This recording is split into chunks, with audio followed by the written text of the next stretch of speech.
Put your personal feelings to the side. Let's go factual real quick. The game is good at best.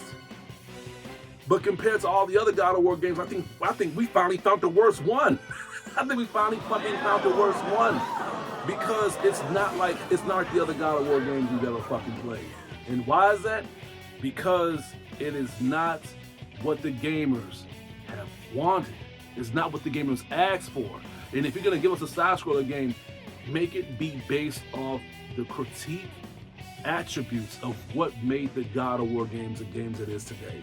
Even though God of War 1 and God of War 2 for the PS4 and PS5 is still lacking a lot of things and a lot of critique ways of what made us like the God of War games to begin with. But the reason why I let it pass is because Kratos is getting older, so it's time for a change. But you went all the way back to when he was a kid. Kids play harder than adults. But even then, y'all still nerf that shit. That's the reason why I take a break. Okay? That's the reason why I take a break from that shit. But other than that, y'all, sorry for my little rants. But yeah, Dante's Inferno, get it. If y'all haven't played it, if y'all waiting for it to be released on the PlayStation 4 and 5, no, it's not gonna happen. I hope it doesn't because they're gonna censor it. So if I were you, I would just get an Xbox 360, get a PS3, and buy this game. This game is worth it. It is actually worth you buying a console. I'm gonna have to give Dante's Inferno an A+.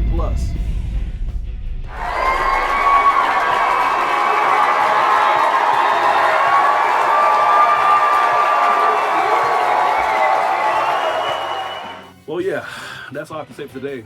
Please stay tuned for upcoming reviews and videos headed your way. This is Hugo, your critic teacher. I hope you all have a good day.